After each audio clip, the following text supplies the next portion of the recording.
another tourist travel, but we'll see if this is a little more adventurous.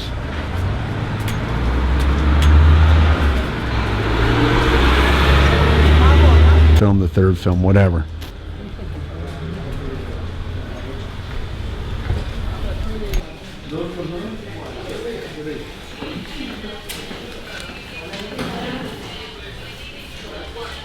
I'm feeling like a tourist. I've got my badge, I got my passes.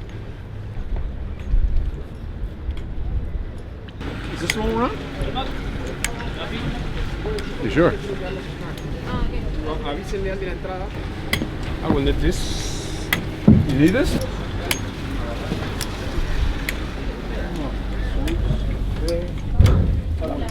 What is? One thing about India, when we were traveling up through the Himalayas, is you have to go through a lot of checkpoints. Mostly because when you're up in the Himalayas, you're bordering on China, and Kashmir is there, so you got Pakistan on the other side. So there's a lot of security up there. And in fact, we passed troops. We passed a lot of army troops, a lot of military, and military camps and things like that. And it was funny though, because a lot of these things you go through, you go in, you show them your paperwork, you wait 10, 15 minutes, they clear you out. This one particular guy, I actually went in, I had a GoPro on my helmet, and I'd taken the helmet off, and I walked in, and the guy looks up and he sees me and he goes, "Hello, welcome," like this. So I said to him, "Hey, listen, could I put my helmet on? You do that again?" And he says, "Okay." And I put the helmet on, I turned the GoPro on, and I walk in, he's like, "Hello, welcome," very sedate. And I missed that moment. It would have been great to have had that guy on camera. But when we finally got to Cardon La, we got into Leh, and now we were heading up into Cardon La. You needed all kinds of government approval, so we had to file all kinds of registration, get all kinds of papers and all this.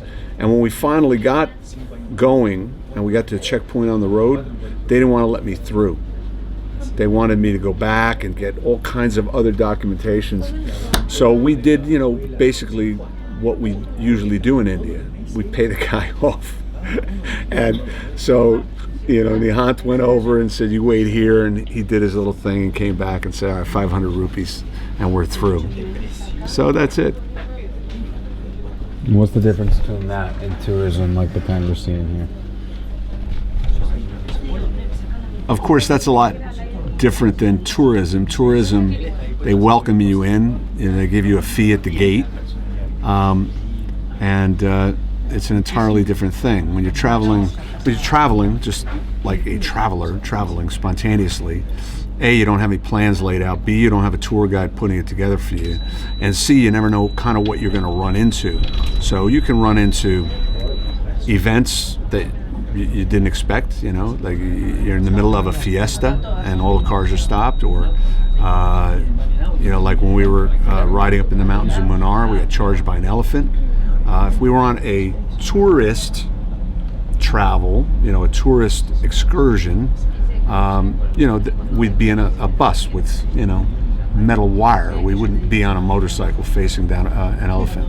So, those are some of the things that are different between tourism and travel. One is packaged and very secure and very safe, and it's adventure-esque, but it's not really spontaneous adventure. Because spontaneous adventure, things can go very right and be exhilarating, or very, very wrong and be devastating. But you have to be willing to approach it with that understanding that whether it goes good or bad, it is part of the adventure. So I had read about a fellow who went to Asia and ended up getting malaria, and he spent 5 weeks in Asian real third world hospital. And like he said, it's not something I would plan to do, but it was an adventure unto itself that most people would never have. So that's adventure. Cool. Good. The difference between traveling like in India as a traveler versus a tourist is, and I think this is true almost any place you go, is when you travel as a tourist, everything's kind of pre-packaged for you. So it's safe, it's organized. It might be adventuresque, but it's not really true adventure, because true adventure has positive and or negative consequences, and you don't get to decide what they are, right? So when we were traveling to Cordon La, we had to fill out a tremendous amount of paperwork. Had we done it as a tourist, they would have done all that for us, and it would have just been like having a chauffeur, and they do everything for you. You just take going on for a ride. So we had to stop. We had to fill out all this paperwork and the day before, and then when we got to the entrance of Cordon La, they still wouldn't let us in because I was a foreigner, and we were heading into a very high military area. Up in the Himalayas, India has a lot of military presence, and so we ended up arguing with them for a while, and then my Indian buddy Nihant took the person off on his own, and we were able to do what you usually do in India when you can't get anywhere through the bureaucracy, and that's pay somebody off. And that's what we ended up doing. And of course, I think 500 rupees, which is like $10 or $15 or something, and they passed us on through. And the checkpoints, we go through a lot of checkpoints. We went through checkpoints, various different places, all through the different passes, long before we got to Leh. And some of them are non-eventful, and others are kind of funny. We went to one place, and I think we were heading down to the Nubra Valley, and when we walked in, I had a GoPro on my... Don't worry about that. Okay.